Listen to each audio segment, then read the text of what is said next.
കാറ്റത്തേക്കിൽ കൊണ്ട് ഇന്നത്തെ എപ്പിസോഡിലേക്ക് എല്ലാവർക്കും സ്വാഗതം. അങ്ങനെ സുധീഷ് ഏട്ടനോടും അനിയന്മാരോടൊക്കെ പിണങ്ങണ്.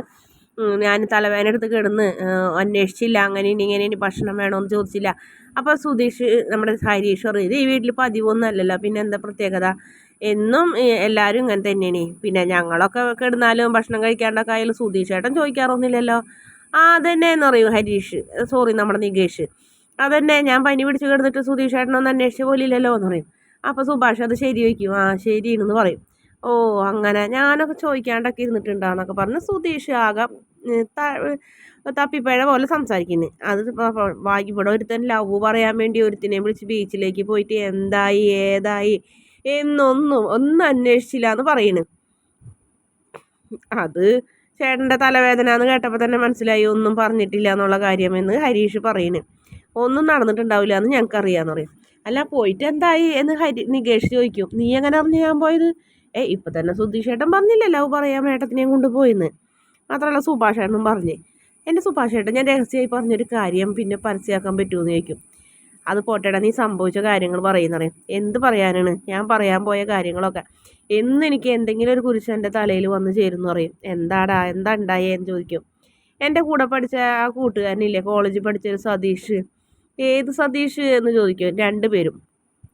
എടാ ആ പൂച്ചക്കണ്ണുള്ള സഹോദരിയുള്ള നമ്മുടെ സതീഷേ. ഓ കണ്ട, ഇപ്പോഴും സുധീഷ് ഏട്ടന് കൂട്ടുകാരനെ ഓർക്കണത് പെങ്ങളെ പെണ്ണിൻ്റെ പേരിൽ കഷ്ടം തന്നെ മനുഷ്യാന്ന് പറയും. ആ പറയും. അവന് ഞാൻ നിധിയോട് സംസാരിക്കാനിരുന്നപ്പിൻ്റെ ഭയങ്കര ബഹളം നോക്കിയപ്പിൻ്റെ അവൻ്റെ ഫ്രണ്ടിനെയും കൊണ്ട് വന്നേക്കണ്. അവൾക്കാണെങ്കിൽ ഇവനോട് ഫ്രണ്ട്ഷിപ്പ് മാത്രം, ഇവനാണെങ്കിൽ അവളോട് പ്രേമം 3 വർഷമായിന്ന്. അപ്പോൾ അവനൊരു ചോദ്യം നിധിയോട് അവളൊരു ചോദ്യം നിധിയോട്, നിങ്ങളാണെങ്കിൽ എന്തായിരിക്കും ചെയ്യുക, സ്നേഹിക്കോ ഇഷ്ടമില്ലാത്ത ഒരാളെ എന്ന് പറയുമ്പോൾ നിധി എടുത്ത വഴിക്ക് പറഞ്ഞു ഒരിക്കലും ഇല്ല എന്ന് പറഞ്ഞു. അതോടുകൂടി എൻ്റെ ഗ്യാസ് പോയി എന്ന് പറയും. അത് കേട്ടപ്പോൾ അനിയന്മാർ രണ്ടുപേരും ചിരിക്കുന്നു. അപ്പോൾ നികേഷ് പറയുന്നുണ്ട്, അയ്യോ ചിരിക്കല്ലേ ദേഷ്യം വരുമായിട്ടെന്ന് പറയും. എടാ സാരില്ല, എന്തായാലും 6 മാസം സമയമില്ലേ, അതിനുള്ളിൽ എന്തെങ്കിലുമൊക്കെ നടക്കും എന്ന് ഹരീഷ് പറയും. 6 മാസം സമയമോ? ആ സുധീഷ് ഏട്ടൻ ഞങ്ങളോട് വെല്ലുവിളിച്ചില്ലേ 6 മാസത്തിനുള്ളിൽ ഏട്ടത്തിനെ കൊണ്ട് ഇഷ്ടമെന്ന് പറയിപ്പിക്കുന്നു. എന്തെങ്കിലുമൊക്കെ നടക്കുമായിരിക്കുന്നേ അതിനുള്ളിൽ, അതിനൊരു സാഹചര്യം ഉണ്ടാവും. എടാ ഞാൻ ആ ദേഷ്യത്തിനെ വെല്ലുവിളിച്ചതാണ്, നീ അത് വെല്ലുവിളിയായിട്ട് 6 മാസമായിട്ടൊന്നും കണക്കാക്കണ്ടാട്ടാന്ന് പറയും.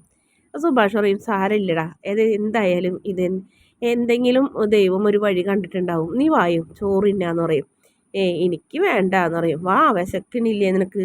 വേണ്ടായിരുന്നു എന്ന് പറയും. വാടാ എന്ന് പറഞ്ഞു കഴിഞ്ഞിട്ട് പിടിച്ചു വലിച്ച് കൊണ്ടുപോകണം. മുട്ടയുണ്ടോ എന്നൊക്കെ ചോദിക്കും. ആന മുട്ടയുണ്ടെന്ന് പറയും. അങ്ങനെ പിന്നെ കാണിക്കുന്നത് പിറ്റേ ദിവസം രാവിലെ സുധീഷ് കൂലിയൊക്കെ കഴിഞ്ഞിട്ടുണ്ട്, കസേരയിൽ ഇങ്ങനെ വിഷമിച്ചിരിക്കുന്നു. അപ്പോൾ ഹരീഷും നികേഷൊക്കെ അവിടെ റെഡി ആവണം പോകാൻ വേണ്ടി. അപ്പോൾ നിധി വരുമ്പോൾ നമ്മുടെ നികേഷ് പറയും, ഏട്ടത്തി ഒരു 5 മിനിറ്റ് ഇട്ടാന്ന് പറയും. ഇല്ലടാ നീ ഇന്ന് പൊക്കോ, ഞാൻ നേരം പോയി ഓഫീസിലേക്ക് പോകണുള്ളൂ. അതെന്താന്ന് ചോദിക്കും. ഇന്ന് കോടതി പോകണ്ടേടാന്ന് പറയും. ഓ അങ്ങനെയല്ലേ എന്ന് പറയും. അത് കേൾക്കുമ്പോൾ നമ്മുടെ ഹരീഷിനൊക്കെ വിഷമമുണ്ട്. അപ്പോൾ സുധീഷ് ഇരിക്കുന്നുണ്ടപ്പോൾ തന്നെ കാര്യം മനസ്സിലായി, അതാണ് ഇരിക്കുന്നതെന്നുള്ള കാര്യം. അങ്ങനെ നിധി പെട്ടെന്ന് ഫോൺ എടുത്തിട്ടില്ല എന്ന് പറഞ്ഞ് റൂമിലേക്ക് പോകും. അപ്പോൾ ഹരീഷ് എന്ന് സുധീഷിനെ തോളി കൈ വെച്ചിട്ട് പറയും, എല്ലാം ശരിയാവും സുധീഷ് ഏട്ടാ, വിഷമിക്കാണ്ടിരിക്കും, കൈയെടുക്കടാ, എന്നെ സമാധാനിപ്പിക്കാൻ വേണ്ടി വന്നേക്കണ്, നീ പോയേ നിൻ്റെ കാര്യം കഴിച്ചെന്ന് പറഞ്ഞാൽ അവനോട് ദേഷ്യപ്പെടും. അപ്പോൾ നികേഷ് ഹരീഷിൻ്റെ കൂടെ വണ്ടിമേൽ പോകണ്. അങ്ങനെ സുധീഷ് റെഡി ആയോ എന്ന് ചോദിക്കും. നിധി വന്നിട്ട് ഞാൻ മുഖം കഴിയിട്ട് വരാമെന്ന് പറയും.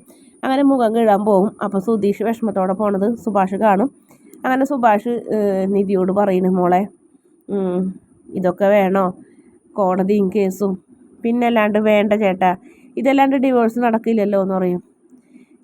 ഡിവോഴ്സ് എന്നൊക്കെ പറഞ്ഞാൽ നാട്ടിൽ ഇപ്പം അത്ര വലിയ പ്രശ്നമുള്ളതൊന്നല്ല, എന്നും നടക്കണമെന്നറിയും. നാട്ടുകാരെ കാര്യം എനിക്കറിയില്ല. നിങ്ങൾ കാലങ്ങൾ കഴിഞ്ഞാൽ നിങ്ങൾ രണ്ടുപേരും ഒന്നിച്ച് താമസിക്കും എന്നൊരാഗ്രഹം ഞങ്ങൾക്കുണ്ടായിരുന്നു. അതൊരിക്കലും നടക്കാത്ത കാര്യമല്ലേ സുഭാഷ് ഏട്ടാ എന്ന് പറയുന്നത്. അപ്പോൾ സുധീഷ് അവിടെ നിന്ന് ഇങ്ങനെ പുറത്തുനിന്ന് വരികയായിരിക്കുമല്ലോ. അപ്പോൾ അവിടെ മറഞ്ഞു നിന്ന് കേൾക്കണ്. സുധീഷിന് എനിക്ക് ഇഷ്ടമാണ്, അത് പക്ഷേ സുഭാഷ് ഏട്ടൻ ഉദ്ദേശിച്ച പോലെയല്ല, നിങ്ങളെപ്പോലെ തന്നെ ഒരു ഇഷ്ടം, അത്രയേ ഉള്ളൂ. അല്ലാണ്ട് ഒരിക്കലും സുധീഷിന് എനിക്ക് ഭർത്താവായി കാണാൻ കഴിയില്ല. സുധീഷിനും അങ്ങനെ തന്നെയാണ് എന്ന് പറയും. സുഭാഷ് ഏട്ടൻ ഈ കാര്യത്തിൽ ഫോഴ്സ് ചെയ്യരുത് പ്ലീസ് എന്ന് പറയും. അപ്പോൾ പിന്നെ സുഭാഷിന് പിന്നെ ഒന്നും പറയാനില്ല. അങ്ങനെ സുഭാഷ് ഒന്നും മിണ്ടില്ല. അപ്പോൾ നിധി സുധീഷേ കഴിഞ്ഞോ എന്ന് ചോദിക്കും. ആ കഴിഞ്ഞെന്ന് പറയും. അങ്ങനെ പോയിട്ട് വരാം സുഭാഷ് ഏട്ടാന്ന് പറയുന്നത്. പിന്നെ കോടതിയിലെത്തുന്നുണ്ട്. കോടതിയിലെത്തി വക്കീലിനായിട്ട് സംസാരിച്ചു, സമയമൊക്കെ പറഞ്ഞ് ഫസ്റ്റത്തെ കേസിന് വിളിക്കുമെന്ന് പറയും. അങ്ങനെ ഫസ്റ്റത്തെ കേസിന് വിളിക്കുന്നു. അങ്ങനെ കോടതി ചോദിക്കുന്നു എത്ര വർഷമായി കല്യാണം കഴിഞ്ഞത്. അപ്പോൾ 5 മാസം എന്ന് പറയും നിധി. 5 മാസത്തിനുള്ളിൽ ഡിവോഴ്സോ, ഇതെന്താ കളിയാണോ തമാശയാണോ എന്നൊക്കെ ചോദിക്കും. നിങ്ങൾ ലവ് മാരേജ് ആണോ എന്ന് ചോദിക്കുമ്പോൾ നിധി ഒന്നും മിണ്ടില്ല. പെട്ടെന്ന് സുധീഷ് പറയും അതേന്ന് പറയും. അപ്പോൾ നിധി ഞെട്ടിക്കൊണ്ട് നമ്മുടെ സുധീഷിനെ നോക്കുന്നുണ്ട്.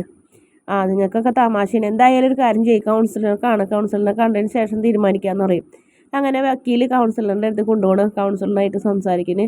അപ്പോൾ നിധി എന്ത് ചെയ്താൽ സമ്മതിക്കണില്ല, ഒത്തുപോകാൻ പറ്റില്ല, മറ്റൊരു പ്രശ്നങ്ങളും ഇല്ല, ഡിവോഴ്സ് വേണം നിർബന്ധമാണെന്ന് പറയുന്നത്. അപ്പോൾ വക്കീൽ അങ്ങനെ പറഞ്ഞിട്ടുണ്ടായിരുന്നു, നിങ്ങൾ നിങ്ങളുടെ നിലപാടിൽ ഉറച്ചു നിന്നാൽ മതി, ഡിവോഴ്സ് വേണമെന്ന് പറഞ്ഞാൽ മാത്രം മതി, മറ്റെന്ത് ചോദിച്ചാലും ഡിവോഴ്സ് വേണമെന്ന് പറഞ്ഞാൽ മതി എന്നൊക്കെ പറഞ്ഞിട്ട് കൊടുത്തിട്ടുണ്ടായിരുന്നു.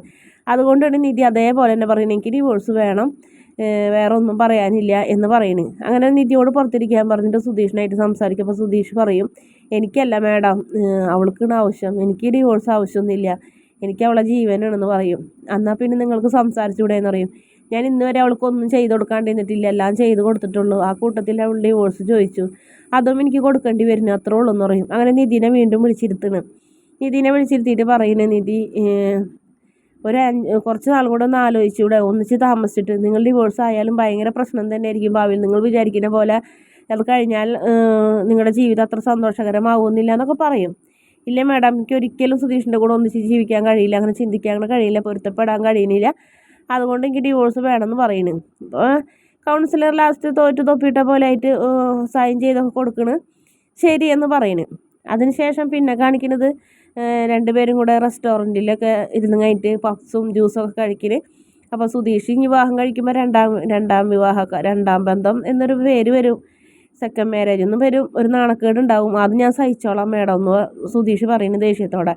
എന്നിട്ട് പിന്നെ സുധീഷ് പപ്സ് കഴിച്ചുകൊണ്ടിരിക്കുമ്പോൾ ചുണ്ടത്ത് പൊടിയൊക്കെ ആവുന്നുണ്ട്, പപ്സിൻ്റെ പൊടിയൊക്കെ ചുണ്ടത്തിരിക്കണമെന്ന് പറയും. അപ്പോൾ സുധീഷ് തുടയ്ക്കും, പക്ഷേ റൈറ്റ് സൈഡാണ് തുടയ്ക്കുന്നത്. അപ്പോൾ നിധി ടൗലൊക്കെ എടുത്ത് തുടച്ച് കൊടുക്കുന്നുണ്ട്. അത് സുധീഷിന് ഭയങ്കര സന്തോഷമാവുന്നൊരു ഭാഗമാണ് കാണിക്കുന്നത്. രണ്ടുപേരും കൂടെ ചിരിച്ചിട്ടാണ് എന്തായാലും റെസ്റ്റോറൻറ്റിൽ നിന്ന് ഇറങ്ങിപ്പോൾ ഒരു ഭാഗം കാണിക്കുന്നത്. വീഡിയോ ഇഷ്ടപ്പെട്ടാൽ ചാനൽ ഒന്ന് സബ്സ്ക്രൈബ് ചെയ്ത് സപ്പോർട്ട് ചെയ്യണേ.